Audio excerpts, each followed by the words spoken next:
புதுக்கோட்டை திலகர் திடலில் திமுக சார்பில் முதல்வர் மு.க.ஸ்டாலின் பிறந்தநாள் மற்றும் நிதிநிலை அறிக்கை விளக்க பொதுக்கூட்டத்தில் அமைச்சர் டி.ஆர்.பி. ராஜா சிறப்புரையாற்றி வருகிறார்.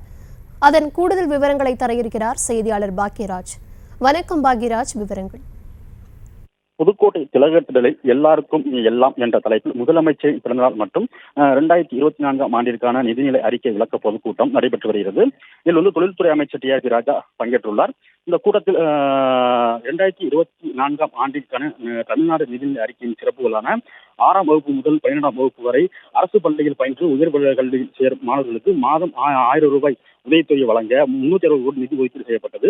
கலைஞரின் கனவு இல்லம் திட்டத்தின் கீழ் 2030ஆம் ஆண்டிற்குள் 8 லட்சம் காங்கிரீட் வீடுகள், 5 லட்சம் ஏழை குடும்பங்களை கண்டறிந்து வறுமையை அகற்றிட முதலமைச்சரின் தாய்மலர் வறுமை ஒழிப்பு திட்டம் உள்ளிட்ட திட்டங்களை எடுத்து கூறியும் திமுக அரசின் 2.5 ஆண்டு சாதனைகள் என்ற பெயரில் 1.5 கோடி குடும்ப தலைவிகளுக்கு மாதந்தோறும் 1000 ரூபாய் வழங்கும் கலைஞர் மகளிர் உரிமை திட்டம், மகளிர் திருநங்கையில் மற்றும் மாற்றுத்திறனாளிகள் விடியல் பயண பேருந்து திட்டத்தில் பயனடைதல், உயர்கல்வி பயிலும் 2.73 லட்சம் மாணவிகளுக்கு மாதம் 1000 ரூபாய் வழங்குதல் உள்ளிட்ட திட்டங்களை பட்டியலிட்டு அமைச்சர் டி.ஆர்.பி. ராஜா பேச உள்ளார்.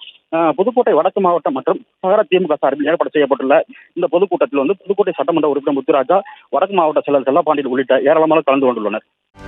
செய்திகளை உடனுக்குடனும் துல்லியமாகவும் தெரிந்து கொள்ள சப்ஸ்கிரைப் பண்ணுங்க.